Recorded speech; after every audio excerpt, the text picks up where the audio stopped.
오늘은 요한복음 6장 16절에서 35절까지를 자세히 살펴보겠습니다.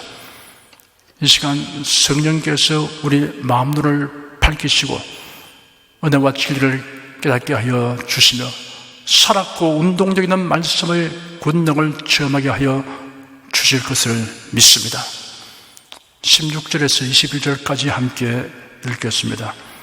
저물매 제 아들이 바다에 내려가서 배를 타고 바다를 건너 가버나움으로 가는데 이미 어두웠고 예수는 아직 저에게 오시지 아니하시더니 큰 바람이 불어 파도가 일어나더라. 제 아들이 노를 저어 12월이쯤 가다가 예수께서 바다 위로 걸어 배 가까이 오심을 보고 두려워하거늘 가라사대 때 내니 두려워 말라 하신대 이에 기뻐서 배로 영접하니 배는 곧 저희의 가려던 땅에 이르렀더라. 베세다 들판에서 예수님은 어린아이가 제공한 떡 5개와 물고기 2마리를 가지고 기적을 행하셔서 남자만 하여도 5,000명이 넘는 대군종을 배불리 먹이셨습니다. 날이 저물어 가므로 예수께서 제 아들을 제초하여 배를 타고 건너편으로 먼저 가게 하시고 그동안 무리들을 흩어 보내셨습니다. 그러면 혼자 기도하러 산으로 올라가셨습니다. 제 아들은 배를 타고 가버나움을 향해 노를 저었습니다. 날이 저물어 가고 있으며 해변에는 다른 배가 없었기 때문에 제 아들은 내일 예수님을 모시러 와야 할 것을 생각했습니다. 가버나움까지는 갈릴리 바다 북단을 가로지르는 거리가 8km 정도밖에 되지 않았지만 제 아들이 매우 힘들게 노를 저었습니다. 강한 역풍이 불고 거센 파도가 일어났기 때문입니다.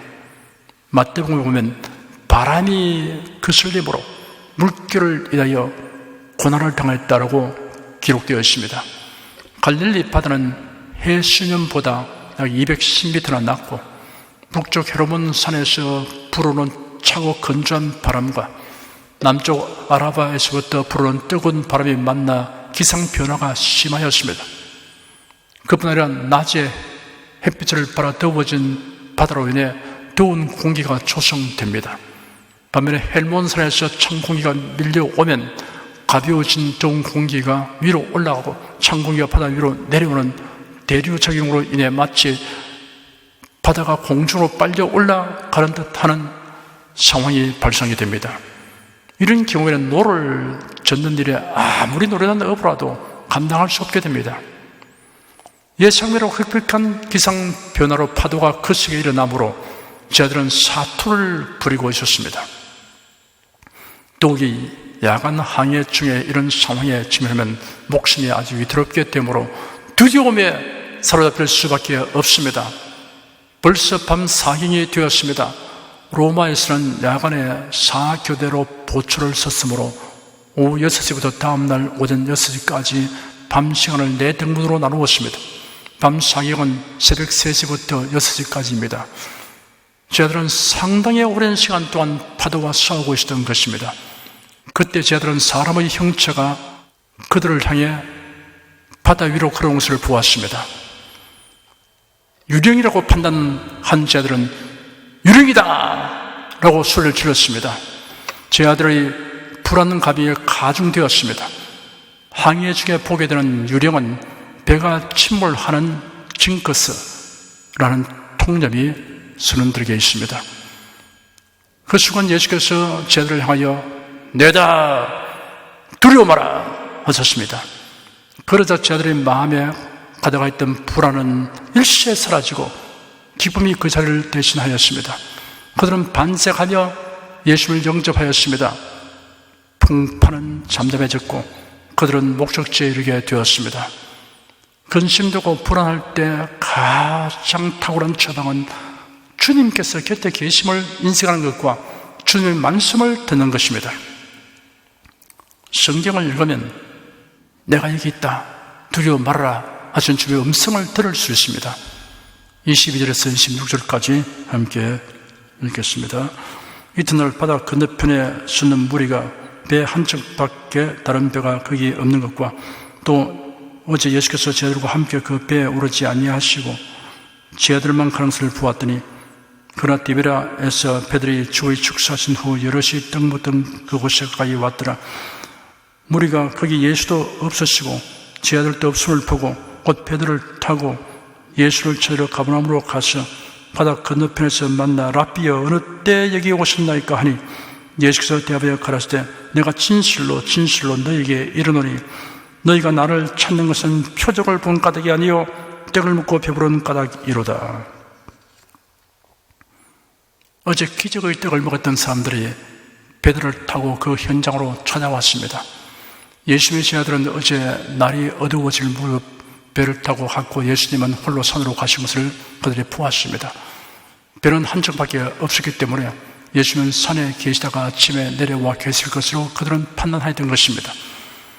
그런데 그들의 예상이 빗나간 것을 곧장 알게 되었습니다.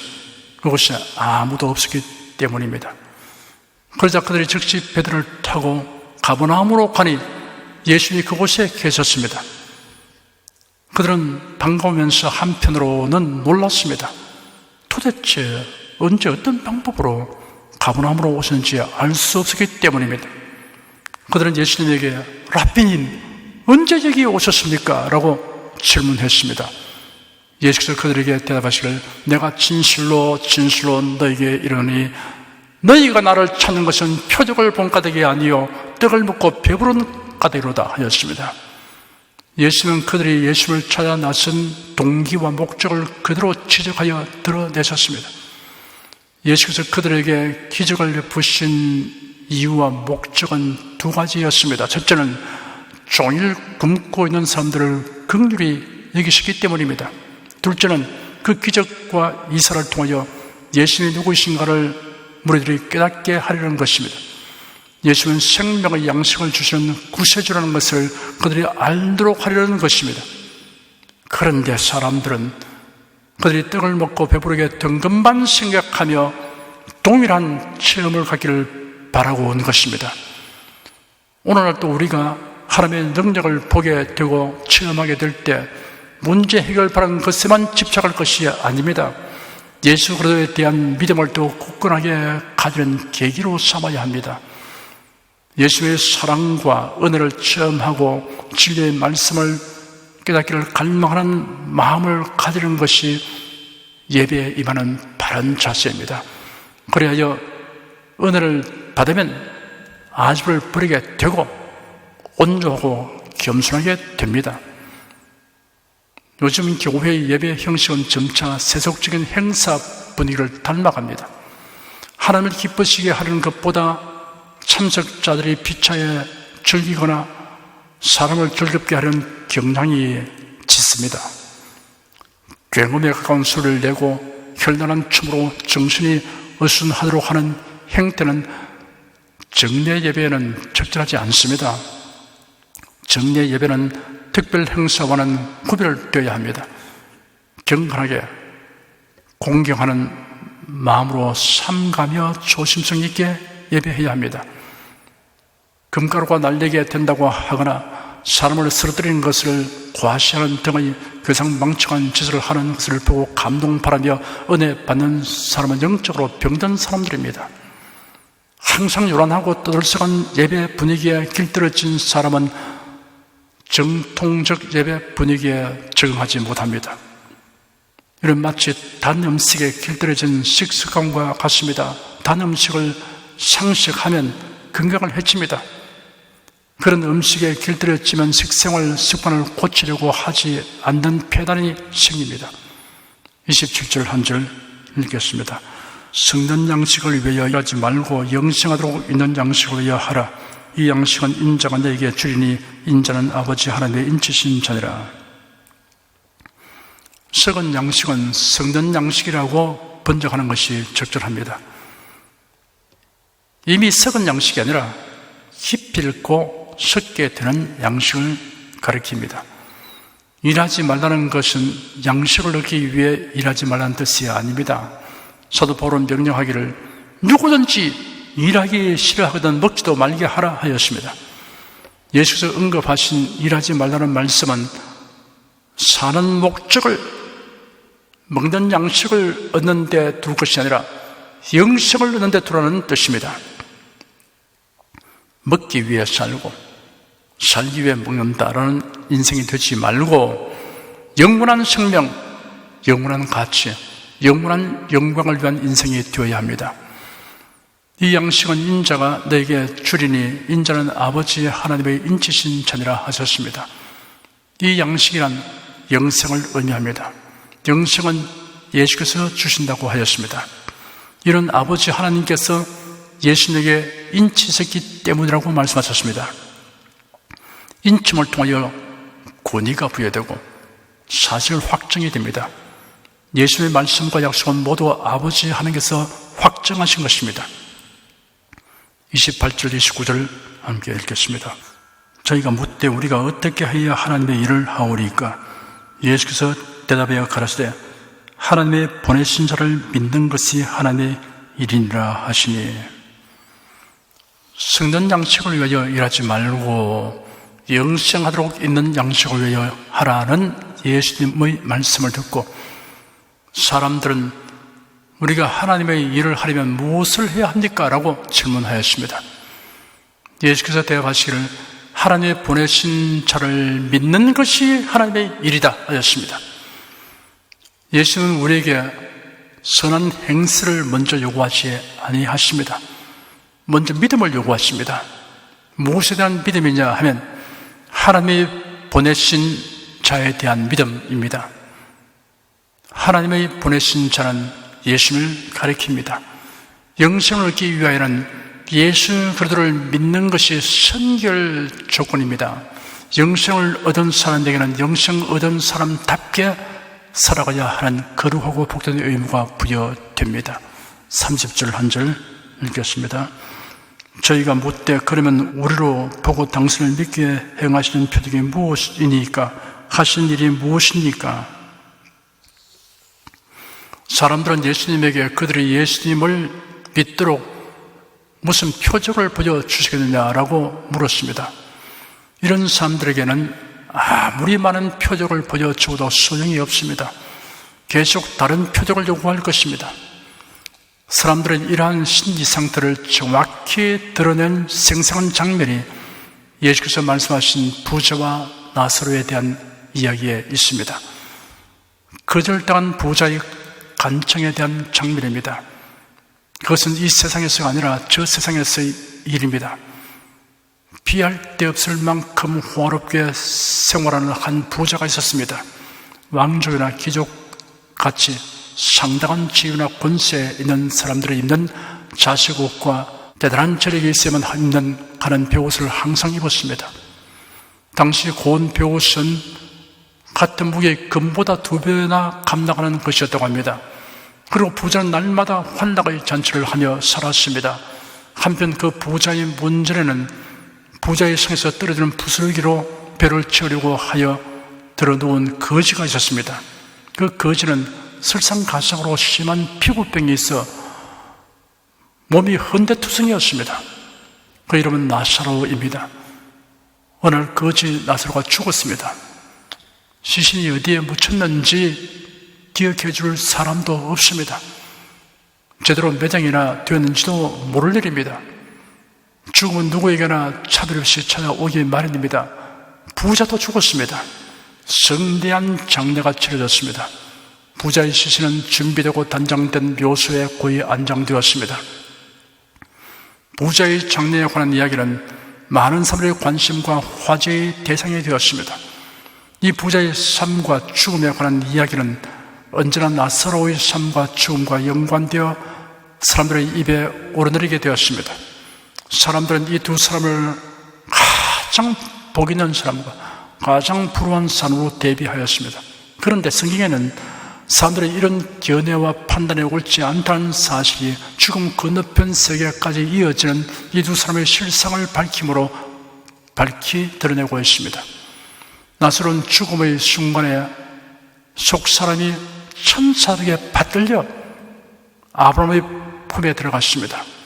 아브라함의 품은 천국을 상징하는 표현입니다. 나사로는 아브라함이 누리는 행복과 같은 행복에 참여하게 되었습니다. 부자의 영혼은 어둠과 불 가운데서 고통하는 지옥으로 들어갔습니다. 성경은 여기에서 부자의 거절당한 간구에 대하여 기록하고 있습니다. 그가 고통 중에 눈을 들어보니 멀리 아브라함과 나홀로가 보였습니다. 그런 아브라함을 향해 울부짖듯이 애절하게 외쳐 간구했습니다. 부자는 아버지 아브라함이여, 파테르 아브라함이라고 불렀습니다. 파테르는 아버지뿐 아니라 직계 조상을 가리킬 때도 사용됩니다. 부자가 이 용어를 사용한 것으로 보아 그런 아브라함의 직계 후손인 이스라엘 사람임을 알 수 있습니다. 아브라함의 후손이라는 혈통과 신분이 구원을 얻게 하는 것이 아님을 보여줍니다. 나를 긍휼히 여기사 나사로를 보내어 그 손가락 끝에 물을 찍어 내 혀를 서늘하게 하소서. 내가 이 불꽃 가운데서 고민하나이다. 부자는 물 한 모금을 요구하지 못하고 손가락 끝에 물을 찍어 한 방울만이라도 떨어뜨려 달라고 하였습니다. 이것이 부자의 첫 번째 간청입니다. 그가 뜨거운 불 속에서 심히 고통하고 있는 실정을 말하며 뜨거워 메마른 혀를 조금이라도 식히고 촉촉하게 하여 달라고 간청하였습니다. 그러한 간구에 대해 돌아온 것은 절망을 안겨주는 거절이었습니다. 너는 살았을 때 네 좋은 것을 바랐고 나처럼 고난을 바랐으니 이것을 기억하라. 이제 저는 여기서 위로를 받고 너는 거기서 고통을 받느니라. 부자는 모두 지옥에 들어가 고통당하고 가난한 사람은 모두 천국에 들어가 낙을 누린다는 뜻이 아닙니다. 예수 그리스도로 말미암는 구원을 얻지 못한 자는 세상에서 부귀 영화를 누린 자라도 죽은 후에는 고통당하게 되고, 구원을 얻은 자는 수록 세상에서 흑도의 고난 가운데 살았다 할지라도 죽은 후에는 지극한 영화를 누린다는 뜻입니다. 아브라함은 이어서 부자의 간구가 철저히 거절당하게 되는 현실적 이유를 말했습니다. 이뿐 아니라 너희와 우리 사이에 큰 구렁이 끼어 있어 여기서 너에게 건너가고자 하되 할 수 없고 거기서 우리에게 건너올 수도 없게 하였느니라. 너희와 우리 사이, 곧 지옥과 천국 사이를 말합니다. 그것에는 왕래할 수 없는 큰 간격이 존재한다고 했습니다. 그 간격은 그 누구도 그 무엇으로도 해소될 수 없으며 또한 영원한 것입니다. 죽은 후에 처해진 생명과 상태는 영원히 바꿀 수 없음을 말해줍니다.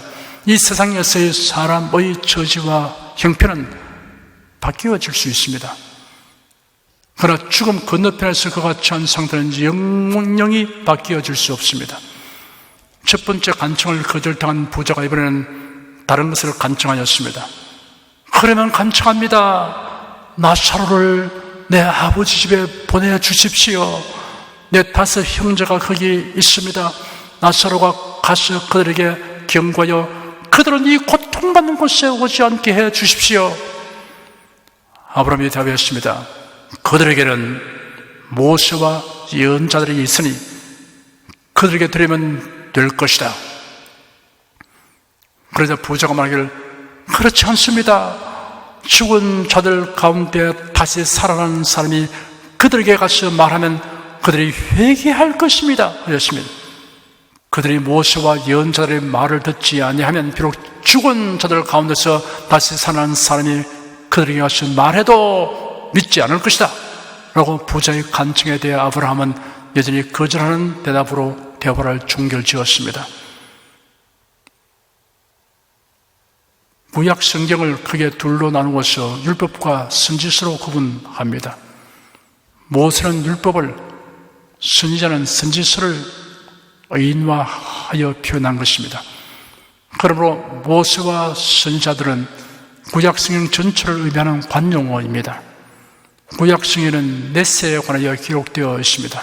그리고 사람이 마땅히 지켜 행해야 할 율례에 대하여 기록되어 있습니다. 우상이란 무엇이며 살아계신 하나님은 어떤 분이신가를 계시하고 있습니다.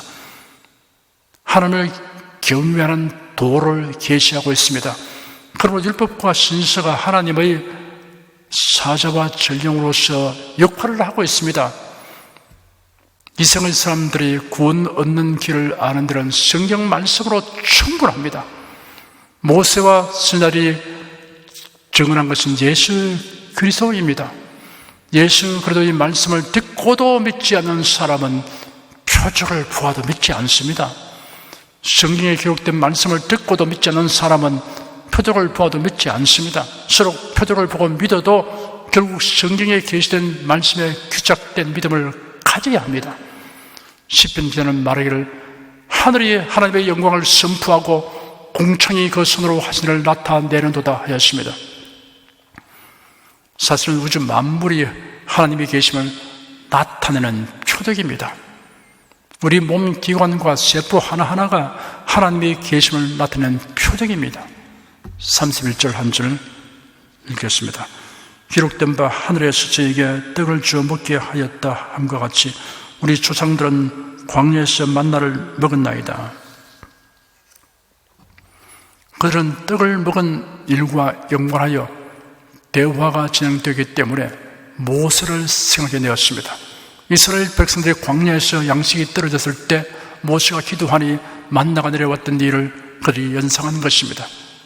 그뿐 아니라 유대인들은 전통을 존중해 있기 때문에 구전율법의 모음집인 미드라시에 메시아가 오실 때 다시 만나를 주실 것이다 라고 기록된 것을 상기하였을 것입니다. 이스라엘을 애굽의 압제에서 구원해 낸 모세가 그랬듯이 이후에 오실 구원자도 만나를 줄 것이라고 그들은 믿고 있었습니다. 그렇다면 예수께서 메시아라는 사실을 그들이 믿을 수 있도록 백성에 만나를 주어 먹게 하는 표적을 보여야 할 것이 아니냐 하는 것이었습니다. 메시아는 이런 분이어야 한다는 자기 나름대로의 결정을 내려놓은 사람은 메시아를 만날 수 없습니다. 장로들의 유전이나 전설 따위에 근거한 믿음으로는 메시아를 알지 못합니다. 오직 성경에 계시된 대로의 메시아를 믿어야 합니다. 자신이 설정해 놓은 대로의 메시아관을 가진 사람은 다른 예수, 다른 영, 다른 복음을 쫓게 됩니다. 바울서는 고린도 교인들에게 말하기를 만일 누가 가서 위에 전파하지 아니한 다른 예수를 전파하거나 홍도에 받지 않은 다른 영을 받게 하거나 홍도에 받지 아니한 다른 복음을 받게 할 때는 너희가 잘 용납하는구나 하였습니다. 32절, 33절, 2절 읽겠습니다. 예수께서 이르시되 내가 진실로 진실로 너에게 이르노니 하늘에서 내린 떡은 모세가 준 것이 아니라 오직 내 아버지가 하늘에서 내린 참떡을 너에게 주시나니 하나님의 떡은 하늘에서 내려 세상에게 생명을 주는 것이니라. 모세가 기도하니 하나님께서 만나를 내려주셨습니다. 이러한 사실을 단순화시켜 당시 백성들에게 만나를 먹게 한 분은 모세라고 말하였습니다. 그러나 모세는 기도하였을 뿐이고 만나는 하나님께서 주셨습니다. 말을 할 때 생략하여 말하는 경우가 많습니다. 그럴 때 말하는 사람이 듣는 사람이 생략된 내용에 관하여 알고 있어야 합니다. 과거 이스라엘 백성들이 광야 생활을 할 때 만나를 주신 하나님께서 이제 사람들에게 생명을 주시기 위해서 참떡을 너에게 주신다고 예수께서 말씀하셨습니다. 이 떡은 하늘에서 내려 세상에 생명을 주는 것이라고 말씀하셨습니다. 여기서 생명을 주는 것이라고 하였는데 주는 것이라는 말은 현재 분사로서 진행을 나타냅니다. 계속하여 생명을 주는 것이라는 뜻입니다. 달리 말하여 이런 영생입니다. 34절, 35절, 2절 읽겠습니다. 저희가 가로되 주여 이 떡을 항상 우리에게 주옵소서. 예수께서 가라사대 내가 곧 생명의 떡이니 내게 오는 자는 결코 줄이지 아니할 터이요 나를 믿는 자는 영원히 목마르지 아니하리라. 계속하여 생명을 주는 떡이라는 말을 듣고 사람들은 즉시 요구하기를 주님 이 떡을 항상 우리에게 주십시오 라고 요구하였습니다. 당시 유대 사회는 로마의 식민지 지하에서 수탈을 당했기 때문에 호구지책이 어려운 사람들이 많았습니다. 이 절박한 현실 문제를 해결해 주는 떡이라고 생각하니 귀가 번쩍 뜨였던 것입니다. 예수께서 내가 곧 생명의 떡이다 라고 말씀하셨습니다. 예수님만이 하실 수 있는 말입니다. 예수님만이 내가 곧 길이다, 생명이다, 진리다 라고 말씀하실 수 있습니다. 예수께로 오면 결코 줄이지 않고 목마르지 않을 것이라고 하셨습니다. 참되고 영원한 생명과 만족을 얻게 된다는 말씀입니다. 예수께로 가려고 팔레스틴으로 가야 합니까? 예수는 지금 팔레스틴의 어느 지역에도 계시지 않습니다. 그러면 낙원으로 가야 합니까? 가능하지 않습니다. 내게 오는 자라는 말은 나를 믿는 자라는 뜻입니다. 믿음 없이는 누구도 예수께로 갈 수 없습니다. 예수 그리스도는 나의 주님이시며 나의 구세주이십니다 라고 믿는 사람만이 예수께로 온 사람이 됩니다. 그리고 그의 영혼이 결코 줄이지 않고 가라지 않는 은총을 입을 수 있습니다.